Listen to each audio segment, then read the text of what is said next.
Good evening, everyone, and thank you so much for joining us yet again at Yovna the Ageless podcast. And I have a very special guest today, Bill Tara, who is one of the proponents of natural living, macrobiotic diet, and correlates a lot of mind activity with the foods. And he has this experience of 50 plus years into understanding how foods and mind are correlated.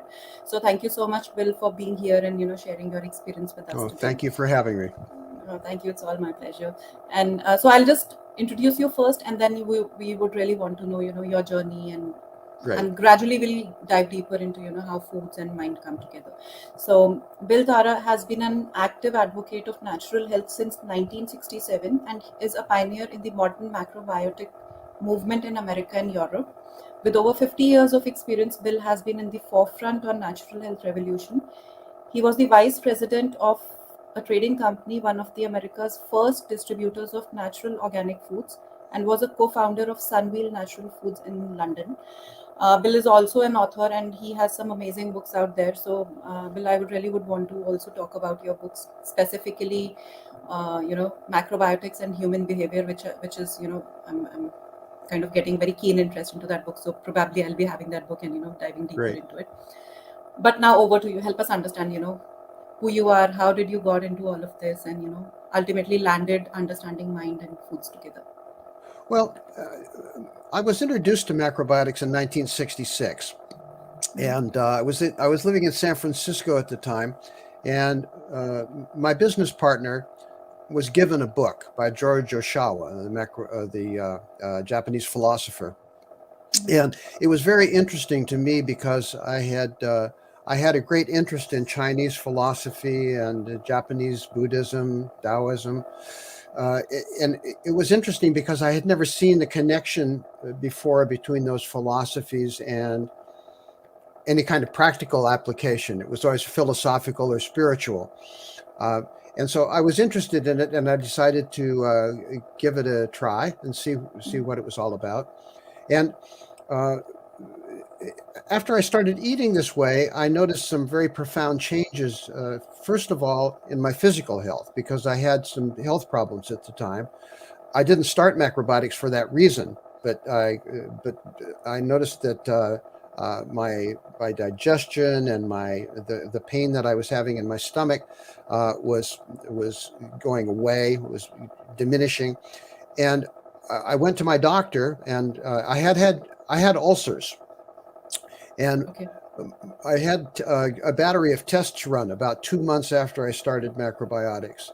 And when I went back to get the conclusions of the tests, they told me that the ulcers had disappeared. Wow. And I was very And surprised. this was in how much time? Like, was there a About timeline 2 to this? months. Oh, wow. In a very short period of time, and I had serious ulceration. They had told me that when I was older, I would probably have to have surgery to have a portion of my stomach removed, and I was very impressed with that. But my doctor was not impressed. In fact, she told me that she thought it was just a coincidence and that it had nothing to do with anything that I did. And of course, I knew differently. I knew Yeah, what I I knew understand. what I Yeah. did and what happened. And Yeah. so I decided to take macrobiotics a little bit more seriously. And the second big thing that happened to me was probably even more important than the first, and that was I decided that I couldn't. In George Osawa's books, he always talked about this fasting diet, number 7 diet. Yeah, that And is one of my questions. right. And so I decided to give that a try, but I knew I couldn't do it in the city.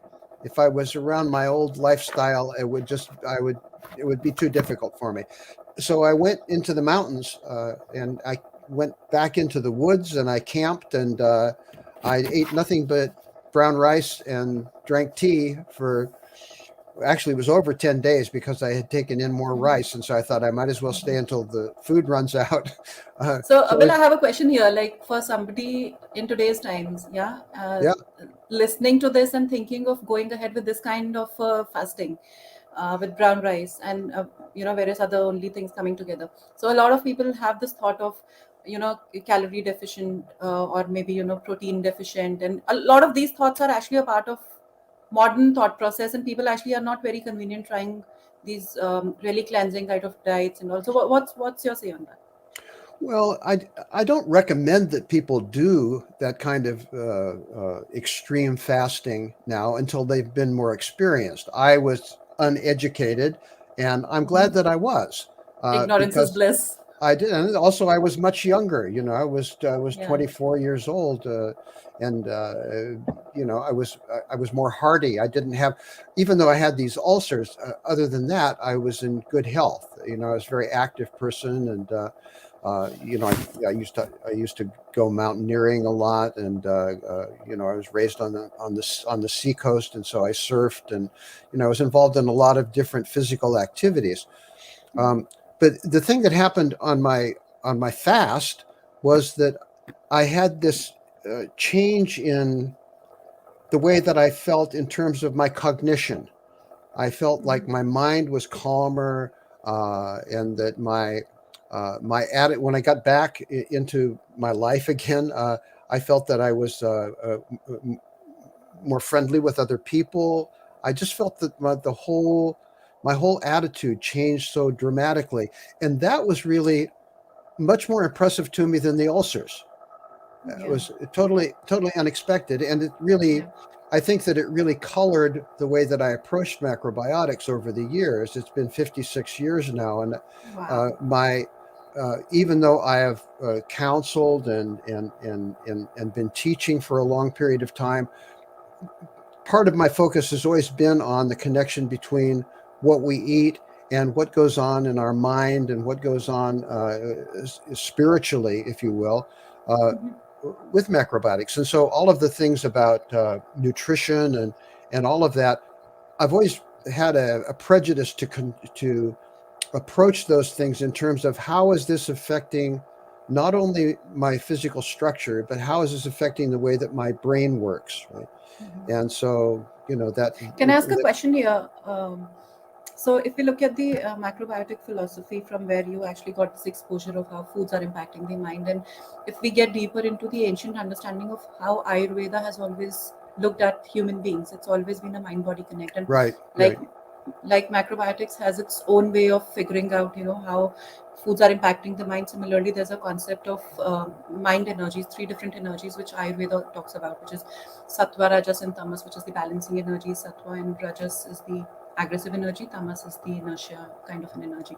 So if I look into all these ancient cultures, whether it be Ayurveda or macrobiotics or traditional Chinese medicine, always had that view that food is energy and it has a specific kind of an effect on the mind.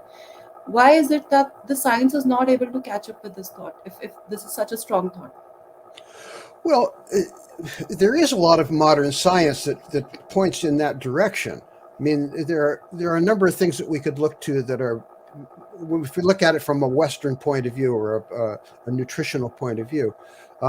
One is that for the last 20 years, there's been a lot of discussion about the enteric nervous system, Yeah. which is a portion of the nervous system that generates out of the gut and goes directly to the brain. Now, the enteric system is it's not a thinking brain, but it's an acting brain. In other words, it has a huge influence on our emotions, on our state of mind, and on general cognition.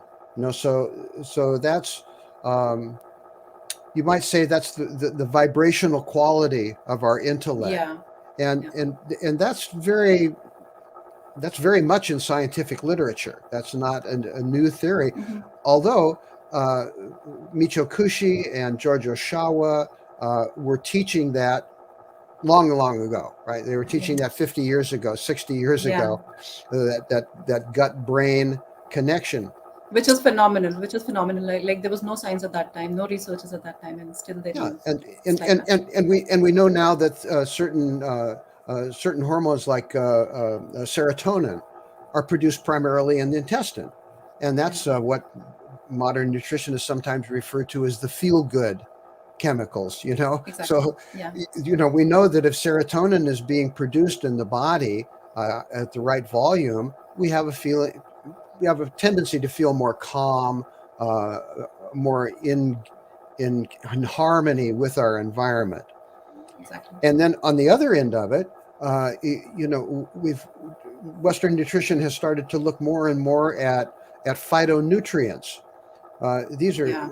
these are small components of major nutrients, and realize that the modern diet is very low on phytonutrients, and these are substances which particularly affect neurotransmission. Mm-hmm. So if you're low on phytonutrients, what happens is that cognition is more difficult. The brain has to struggle more to process information, and those phytonutrients, including flavonoids, for instance, are mostly Mm-hmm. found in fruits and vegetables. Yeah. They're Yeah. very not very much found in meats and dairy food at all. And so you have all of these. The interesting thing is that modern nutrition has moved closer and closer to what we've been teaching and what's been taught in traditional forms of medicine, all over the East, particularly, but also in ancient Greece, and parts Yeah. of the ancient world. We're all knew that, right? That was, but but the problem is that has not been translated into practice. So theoretically, we can Yeah. understand that the food that we eat has an enormous effect on the way that our mind Mm-hmm. works, and the way our senses work. But on the other hand, that hasn't trickled down into the practice of medicine, the way that doctors are operating. Exactly. So this is actually I was coming on to, because like in pandemic it was actually a real test of how the brains of people actually work, like with a lot of stress coming in and emotional issues coming in. So the field of psychology actually still, I think it mostly relates to the medication or the therapy part. It still does not actually very actively include specific diet. What do we call, like it's a diet therapy, or it's a complete changeover of your diet, Well, whatever it is. it probably won't for a long time, but the whole area of um, uh, psychology as opposed to psychiatry, right? Mm-hmm. Um, there's an interesting split there. I mean, psychiatrists have always been preferential toward drug treatment Yeah. of disturbance, of mental disturbance, and psychology has been more about talking cures and group process and things like that. Um, I'm afraid that the bias that exists in psychology and psychiatry is one that is not very promising. The things that are promising in psychology have to do with behavioral psychology, which is like retraining habits. And I think that as psychology has developed, because I was very active in the 1970s and 80s in London with the what was called the personal growth movement, and Mm-hmm. that was more like Gestalt therapy and bioenergetics and things like that. And there is a physical component there, but Yeah. the physical component has more to do with the way that the body holds stress and how you release stress. Yeah. uh, it in my book, particularly in the new edition of my book, which will be out at the end of this month, Mm-hmm. I talk quite a bit about that, because that patterning of holding stress is certainly helped by changing your diet, but it's not the end of the road. You have to also change your habits, and you also have to have physical activity. If you don't have physical activity, you don't break down those patterns of held stress in the body. Exactly. So, will help me understand, like when you experienced that, or that thing clicked you, like there is some change in your thought process, or what actually worked for you when you went onto this diet. What were the initial changes that you had experienced, like calmness you mentioned, or a sense of more connectivity is what you mentioned. How quick was that? Like I believe you must be on the diet for about 10 days Well, or so, and I think that part of the thing that happens with health is that uh, if you look at health as an end game, if you look at it Mhm. as something, oh, now I'm going to get healthy, and then I'm going to be healthy, and then I don't have to be concerned anymore, you Yeah. you create problems. Health is an ongoing process. I'm 80 years old, and I'm still learning about my health week to week, month to month, year to year. No, because you have to incorporate things. You have to find out where your patterns are, your patterns of behavior, and learn how to alter those or change those. And that's not easy for human beings because we're characters of habit. We Exactly. have things that we do, and we think, okay, I like doing that, and so I just keep doing it over and over and over Yeah. again. And oftentimes those habits that we develop over time are not productive of health. They make us feel comfortable in the short run, but not in the long run. Exactly. And I And guess these habits only tomorrow culminate into maybe, all these lab parameters going up and down, and, imbalances starting to show up. So, my next question, Bill, is related to the specific thing only, like, in the modern way of eating, yeah, and lifestyle, what do you think are the greatest imbalances which are impacting the minds of the people? uh, I'm not talking of the people who are depressed or who are in a low state. I'm talking of people in, having that generic behavior where either they might be really, have that aggressive kind of personality, or maybe a very, inertia or low kind of a personality. So these are like two different extremes. But what do you think is causing that imbalance, whether it is diet or lifestyle? well, everything about health is about balance. And the question that sometimes does not get asked, and that is balance with what? you, you Food for don't thought. have you don't have Yeah. balance in a vacuum, right? You Yeah. have balance with something, and Yeah. the something that we have to create balance with is our environment. And it's not only our personal environment, like our society, our family, etc., but it's also nature. Yeah. And the whole history of humanity is a history of our relationship with the environment. How do we think about the environment, and how do we treat the environment? And right now, I have to say that the things that we talk about and we identify as global warming or environmental destruction, uh, these things are not abstract. These things are very real. It, we will not make ourselves healthy until we help create a healthy environment. Because right now, what we're doing is destroying the environment, and every health issue, every nutritional issue, is related back to that. For instance, if we look at something like if we look at all the things that cause major illness in human beings in the food chain, they're all things that are environmentally destructive. Yeah. The raising and killing of animals, the taking all the fish out of the ocean, the way that we abuse cattle so that we can get their milk, the way that we farm products so that we kill the soil that they grow in. These are all huge Yeah. environmental factors. And so the foods that are healthy foods are foods that are generally healthy foods for the environment as well as us. In other words, we could Makes sense. sustain ourselves on those foods. And some might think that that's too much of a philosophical approach, but I think that it's the future of nutrition. The Exactly. future of nutrition is saying, like, how can we feed all the people? We have 8 billion people, and it'll be 10 billion in the blink of an eye, right? 10 Yeah. billion people. How do we feed all these people in a healthy way so that they are healthy? And the solution is the kind of diet that you're talking about, and that I'm talking about, and my wife Marlene is talking about.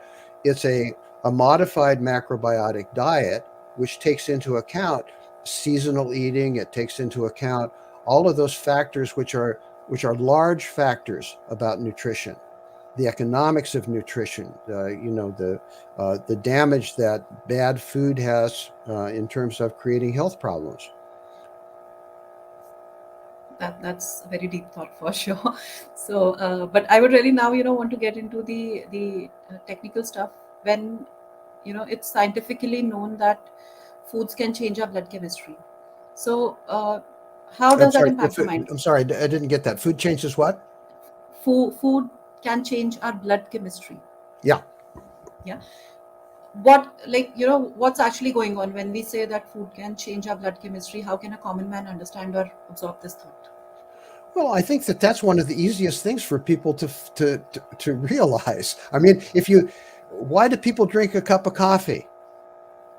Why do people have a drink of Stimulation. of alcohol? Why do people, when they get sad, why do they want to eat ice cream? I mean, these are not mysteries. These are common things. If people drink coffee because it makes them stimulated. They drink alcohol because it makes them lose their inhibitions. So what's happening there? They're changing their blood chemistry, which changes their brain chemistry. It's a very direct connection. Correlation. There's no mystery Mhm. around that. And so then you just have to imagine, well, if those things are true, which we know them to be true, if those things are true, what happens to what I had for breakfast? Does that affect my mind? Well, of course it must. It's logical. Right? Yeah. There's just an organic logic to that. Mhm. In fact, Yeah. the amazing thing is that we don't know that. That's very beautifully said, Bill. Because my next question is actually related to this only. Like, in the modern way of life, as you mentioned, like whether it be alcohol or coffee or any other kind of a stimulant that we would want to have, the whole idea is we are just trying to gain that high. I mean, whether it is like you want to take a break from work or it's entertainment or what we are trying to attain that high. And you having lived this way of life, and I'm also on that path. I mean, just I am quite a beginner for now, but yeah, I've experienced those changes that you were talking about, and even I realized that you get a high when you start to live the by the principles of how macrobiotics defines how the diet should be, and this high is way better high than what you get from alcohol or the stimulant foods. So what's your say on this understanding? And like I'll tell you where I'm coming from. So very interesting incidents. So there was a time when I used to consume alcohol, and we went to a friend's place, and that was the time I was practicing macrobiotics also, and I got into yoga as well. And before that, gradually the shift happened. One fine day, like they just offered me alcohol, and my body did not just feel like having it. I mean, there was no reason, but my body didn't, and I was feeling very already on that high. So this friend comes and tells me that, okay, have some, you'll feel really good, and you'll have that high. I told him, why don't you go do this practice of eating right foods and practicing yoga for 2 hours in a day? You'll feel much more high. So but to explain this feeling to somebody who tries to gain this high from, say, stimulants is a very different thing. So how to kind of put it across to a common man to help them understand, okay, there's a different approach to how you can actually learn to feel a different way, and which is also a very good kind of a high. I mean, very different from what you get from alcohol or other stimulants. Well, I think that I'm going to approach this from two ways. Sure. One is the reason that we have these kind of habits is because they make us feel good. There's no such thing as a habit that doesn't make you feel good. Even the worst habit you could have makes you feel good, right? Hmm. Otherwise, you Yeah. wouldn't do it, right? You Yeah. keep doing it Exactly. because it Yeah, that makes you makes feel good. sense. So, with food, one of the problems is that most of our food habits have to do with the production of dopamine, uh, which is one of those constructs, a chemical construct in the body uh, that is a very valuable one, and it's one that gives us pleasure. So when we eat certain things, we get pleasure. Now, the the, the human condition has been, in terms of nutrition, has been vastly influenced by three different things nutritionally. One of them is sweetness, sugar. The other is fat, right? Anything that's fatty, and the third is salty. Right? Yeah. So those three things, and the rationale for this is very simple, and that is that as we were evolving, those things were very rare for human beings to eat. Uh, we say, well, the fat could have been available. It wasn't. When you're eating wild animals, you're not eating a lot of fat. Yeah. They don't have a lot of fat on them. They run away. They're very Yeah. active. Yeah. They're not overeating. Uh, Honey, maybe bees once in a while, but most of the sweetness that we are familiar with is processed sweetness. We squeeze the sugar cane or we squeeze Yeah. the sugar beet or whatever we do to get the sweetness out. So these things are very powerful, and dopamine is a chemical that produces habitual behavior. When you have something and it stimulates dopamine, you say, wow, that was good. I want to have more of that. But there's a trap there, and that is that you can never get the same feeling again. You hit a threshold. It can only make you feel so good. So one of the things that happens when people change their diet is that they have to re-educate their body so that they get a dopamine response from eating a piece of fruit rather than Yeah.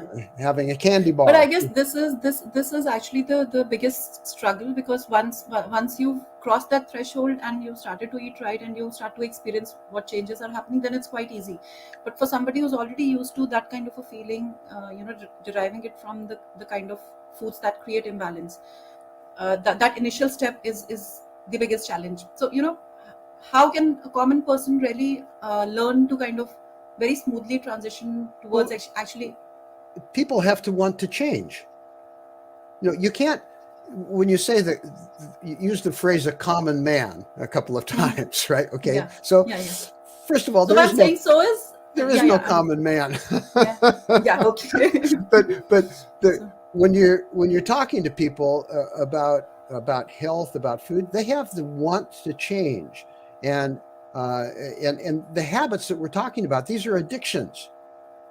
yeah, I've worked with addicts, and it's exactly the same working with an addict or working with somebody that's stuck on sugar. It's exactly the same. It may yeah, be more extreme in the symptoms, but it's exactly the same. And there are a couple of rules. One is the person has to know that they want to change, that what they're doing is not good for them. If they don't know if they don't know that they're not feeling well or that they're sick, they're not going to change. yeah, You can give them all the philosophy in the world, right, and they won't change. So people have to want to change. The second thing is that nutrition works very quickly. I always tell people, and Marlene does this too. I always tell people, they say, well, I don't know if I could do this forever. I say, don't worry about forever. Forever is a long time. Right? yeah, Let's give us 21 days, or give us 6 weeks, depending on the problem. Because within 21 days, or within 40 days, the whole gut biome is going to be completely transformed. And almost always what happens, if people really apply the dietary principles within that period of time, they experience an improvement in health. Always. yeah, Always, no matter what the problem is, right? They experience an improvement of yeah, health. yeah, I agree to that. then I it's think, then it's very simple. Do you want to continue the improvement, or do you want to go back to feeling the way that you felt before? exactly. So I guess this is also a matter of having raised your consciousness to a different level where you know what you're doing and you know why you're doing it, right? And again, I would again go back to the ancient cultures where this philosophy is a very deep rooted aspect of yoga philosophy, traditional Chinese medicine philosophy, and even Ayurveda philosophy. Again, now these ancient cultures knew that how consciousness um, uh, drives you on the right path, and Yep. this aspect, I believe, is quite missing in modern way of thinking and living. So uh, again, my first question would be, where do you think is the gap in that consciousness, raised consciousness?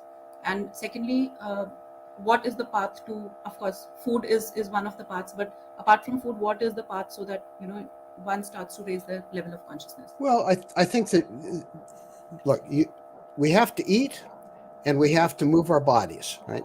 Those two Yeah, things are fundamental, right? And yeah, if we're eating well and we're moving our body and we're breathing, right? If we get under breath, right? yeah, Then what's left? Well, you know, there we get into an area of philosophy, or spiritual practice, either one, right? Either philosophy or yeah, spiritual practice. And that means that people have to have a desire for self improvement that goes beyond just getting rid of their symptoms, because we focused very much on symptoms.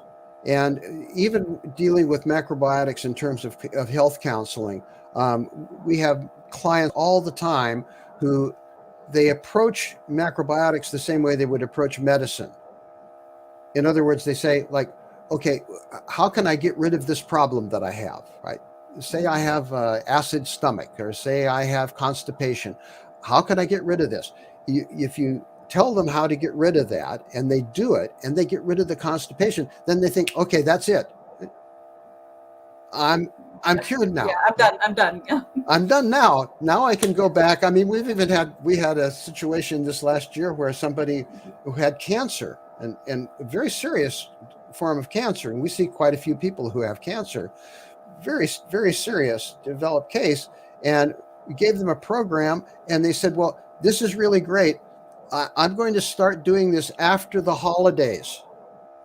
So that was like 3 weeks before Christmas, right? Wow. Because the holidays, I know that I'm going to want to eat meat and I'm going to want to drink And I guess this wine. is a very common, common thing. And most of the people would come with this thought that, maybe I'll start tomorrow. There would be some reason why not to start. Yeah, that's why we don't negotiate.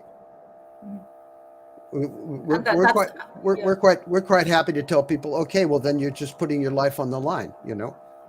Do what you want to do, right? And I guess that's how it has to be tackled, because that has to be understood this way or that way. There's no in between. Absolutely, because you can't. If you want results from something, you have to do it. Yeah, You can't learn to sing without singing. exactly. You can't learn to swim without getting wet. You have to you have to engage in the activity. Exactly. Right. So, okay, coming back to this number 7 diet, help us understand what exactly it is, and how to go about it, if at all we should be going about it. Well, the way that George Osawa put this forward in the 1950s, in 1940s, he approached this as a way of fasting. So it was seen as a fast. So instead of cutting out all food, he said just have the most simple food there is, but have the most, what he considered to be the most central or balanced food, and that was brown rice. So just eat brown rice for 10 days and see how you feel, right? Uh, and I still think it's a good thing to do, but you have to be sensible too. If you're a person who's weakened by illness, if you're a person who is um, uh,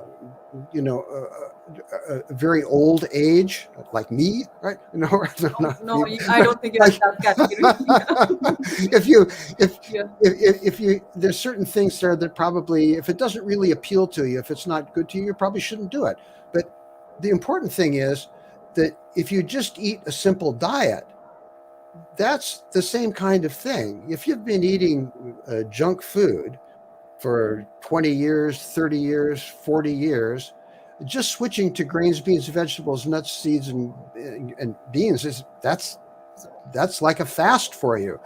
That's a huge change, a big shift, and you will notice a difference from it. And it's that difference that you can start to be aware of the effect that food has on your body. Yeah. So, like again, in continuation to the same conversation, a lot of people have this emotional eating habit. Like it's a habit. It's a instinct that's coming out of you. How to deal with it? Well, you have to, if the person really is, if it's really a pathology, you have to deal with it by helping them identify why they do that, right? Okay, what are the triggers? What makes you do that, right? Whether is it something to do with your relationship with other people? Is it your relationship with the work that you have? Is it something that happens in your environment? Right? Whatever. But you only break a habit by breaking a habit, and the best way to break a habit is by getting a new habit. So, myself personally, I don't concentrate on a big psychological profile for people. Think, look, don't worry about that right now. Just do this. As long as you're eating good food, the food which you're recommending to them, as long as you're eating that diet, and as long as you're getting a certain amount of activity every day, don't worry about the other problem. Just don't worry about it. Even if you have ice cream, don't worry about it. Just go ahead. You're just going to do this every day. The more you do that every day, the more your system starts to change, and the more your mentality starts to change. And I found that to be true. And even dealing with people who have very serious emotional difficulties, you know. And again, it all boils down to how much the person wants to change.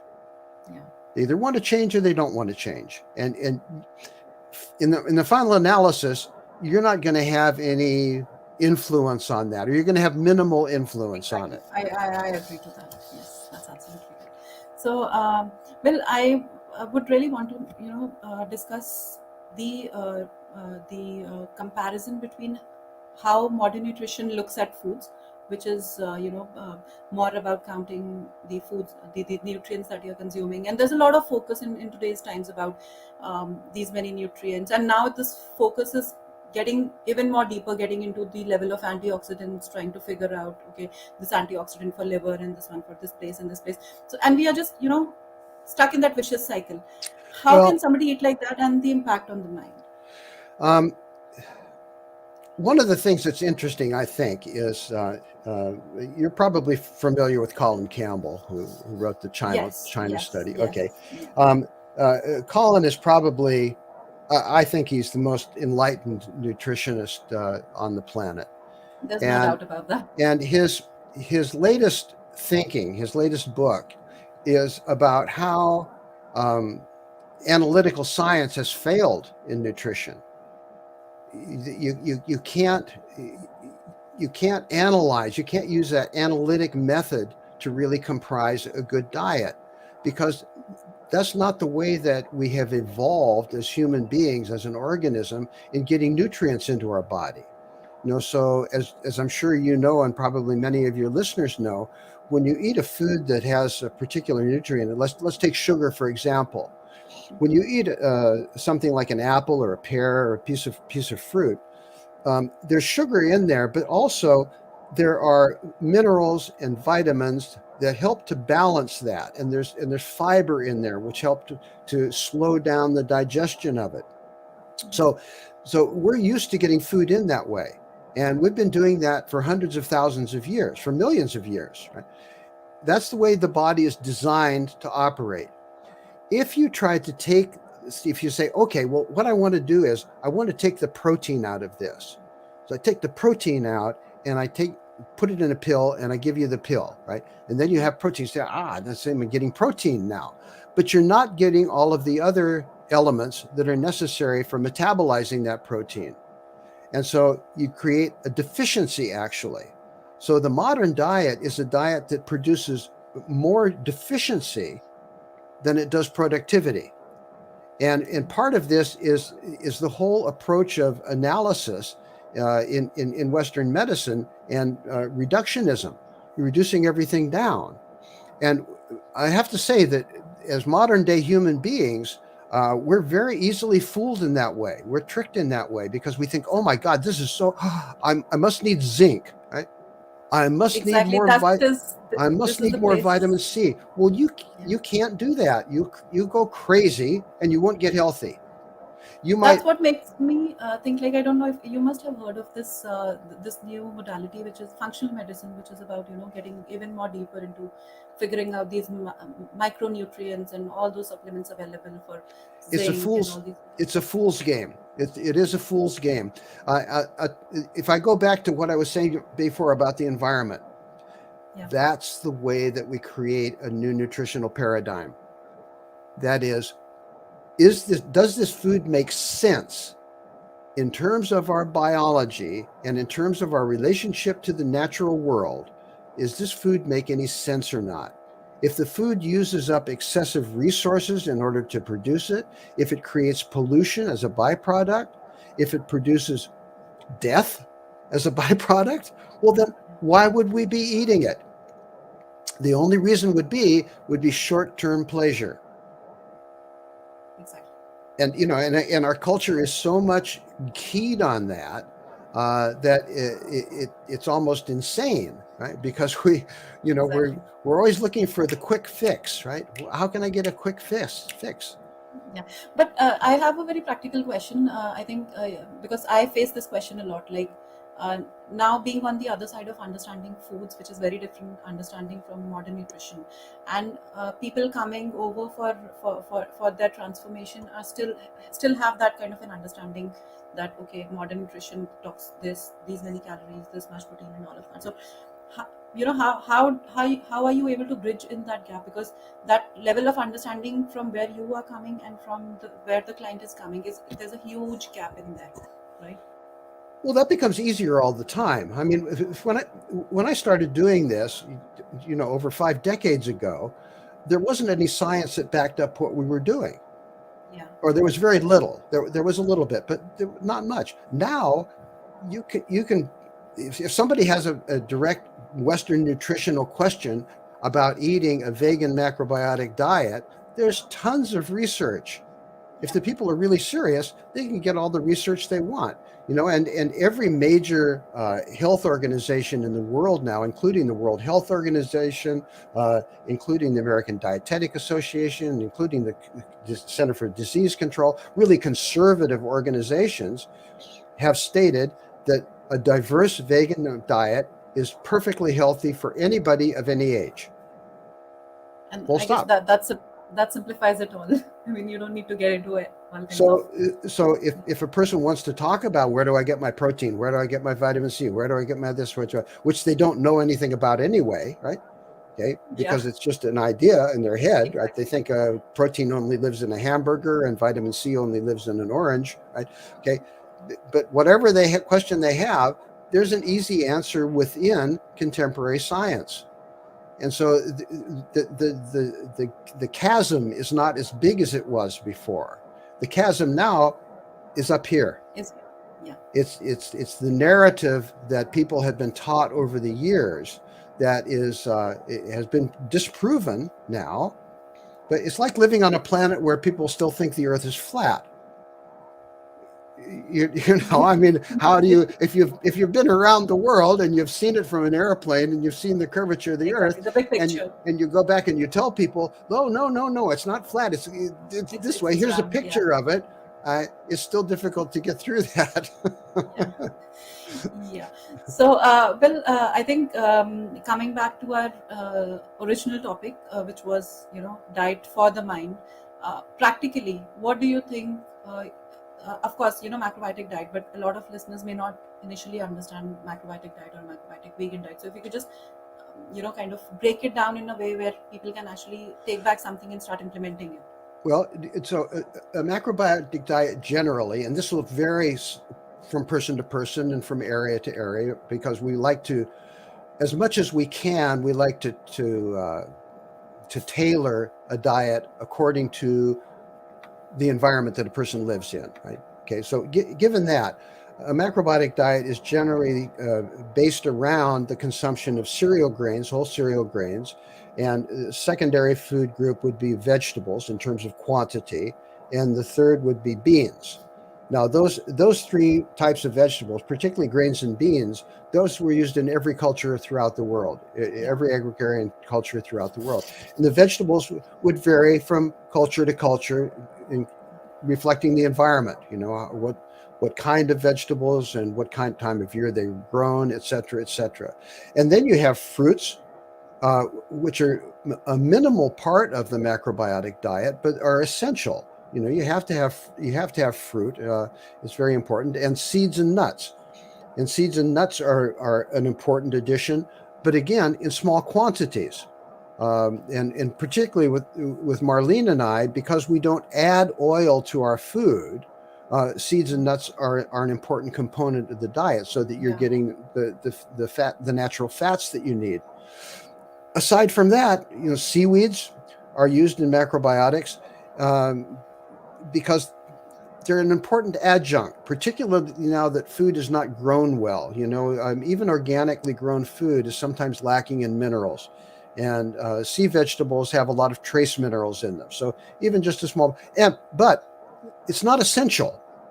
You can eat a macrobiotic diet and not have seaweed. You can eat a macrobiotic diet and not have some of the fermented bean products that are used in China and Japan, and which are very important foods, and I think should be produced all over the world.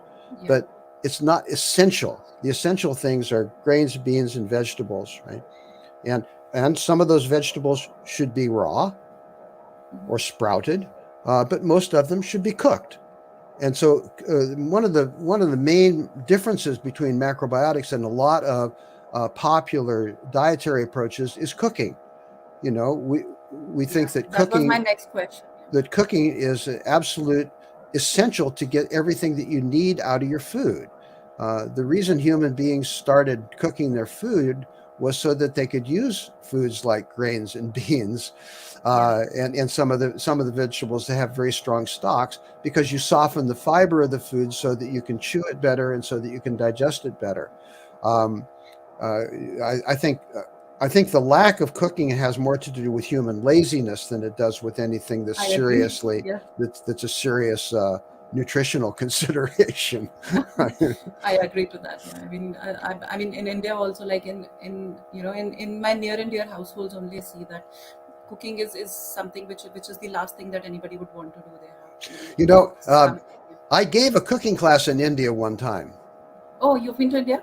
In 1970, I gave a cooking class in New Delhi, right, which Oh, was I am in New Delhi only. which was a riot because it was I stayed in India for about 4 months. I was Oh mostly wow. on the other side of the continent, on around Calcutta, in that area, Okay. but Okay. I was in Delhi, and Indian people that I met there asked me to come and do a talk, and I went and gave a talk, and then the sponsor, the person whose home I was staying in, said, "Oh, you should do a cooking class." And I Mhm. said, "Oh," because I had only done about maybe 3 cooking classes in my life up to that point. And I said, Okay. "Well, okay, I'll do that." And so I went, and so the cooking class was all ladies, and so Quite obvious. I was facing a group of ladies who I knew could cook much better than I could ever cook. I mean, yeah, and in a way, and yes, but and very experienced, but they were they were very gracious, except that they all told me that I needed to put some spice in my food. yeah, that must be definitely coming in from Indian women. We use a lot of spices, but in a way, that's good also. What's your take on spices? Well, I think that a little bit is fine. I think that spices all over the world is just one of those things that people have overdone. And I think that the therapeutic effect of spices was one of the things that was used traditionally. I don't know this for certain, but I have a feeling if you went back and back and back in Indian cuisine, you would find that most of the spices were used very modestly in Yeah, food, and that many of them were had therapeutic qualities, and that's why they were used. And exactly. then you start combining the spices and get hooked on the taste of them, and all of a sudden it becomes Yeah. curry, right? So it's So it's like going overboard with spices, and this is actually the fact of the matter. We are so used to those sharp tastes. yeah. Yeah, so So I mean, when I was in India, and I was when I was traveling around before I met people and started, and I did a little bit of work in India. I had a client in India for a while, and I stayed in his house in Mumbai. Right? Uh, uh, Before that, I had trouble finding places where I could eat. You because of the spice. know. And I would tell people I don't want any spice, and they would say, "Oh, okay." And they would bring me the food, and I would eat, and I would go, "Whoa, this is so hot!" Right? And they'd say, "Oh, no, no, no, no, no, there's no spice in there." Yeah, that's I guess that's definitely we're quite high on spices. Yeah, I mean, if you look at Ayurveda nutrition, it's majorly about using tastes, flavors, and of course use of spices, as you said, mildly, like just to enhance the Yeah, energetic properties of the meal. yeah, But yeah, yeah, that should be about it. yeah. So And it's great. the So same. I will. It's the same in other countries too. I mean, you have the use of very hot foods in Mexico and South America. Yeah, Uh, it part of that, particularly the very hot spices, has to do with just making the body sweat, so that yeah. you can cool down. And it's fine. But if you live in Alaska, it's probably not such a good idea. Yeah. Yeah, so but that kind of gives me another question, like do you think when somebody goes overboard with one specific kind of a taste or food, like somebody goes high on say animal food, or somebody is like is high on spicy foods, there is a specific mind pattern also going along with that. Well, I think we all have our own tastes, the things that we like to do. And also, in Chinese medicine, you have the five transformations. So, Yeah. uh, a system that's similar to Ayurveda, not the same, but similar, so that you have certain body types that particularly like a particular taste or a particular food. And that's fine. But those differences are very moderate. They're not extreme. We get caught into extreme things to stabilize the boredom in our life sometimes. I mean, I agree. I think I agree. a lot of what people do, of what we do, is to get some spice in our life, to kind of Yeah. stir Again, it's things an up a little bit. emotional need which Yeah, majorly gets yeah. fulfilled by the food that we are And consuming. and there's nothing necessarily, in my mind anyway, wrong with that. It's whether it's done moderately or whether it's extreme. Exactly. You know, So great. Well, when we take things to an extreme, then they become very damaging. yeah. So I guess that's the philosophy of macrobiotics also, just staying in the balance, avoiding the Yeah, but I extremes think also. macrobiotics has kind of gone too far in the other direction sometimes. I mean, when I first started macrobiotics, it was very, very strict. And I appreciate that, and I think that there's a very good case for having that kind of discipline around your diet. But now, But sometimes, don't you think that that makes it restrictive? I mean, people don't like that. well, yes, but what is that restriction? I mean, I know people tell me sometimes when they look at what I eat and they say, "Oh, that diet's too restricted," and what it means is that I'm not eating meat and dairy, food, and sugar. Yeah, I agree. Well, that's not a restriction for me. I think Yeah, they're restricted because they don't have enough I, vegetables. yeah. So it's a very relative kind of decision that you have to make. I think that in modern day macrobiotics, sometimes there have been things added in without thinking of the principles, without Mm. thinking in terms of yin and yang, and without thinking in terms of climate, and without thinking in terms of condition.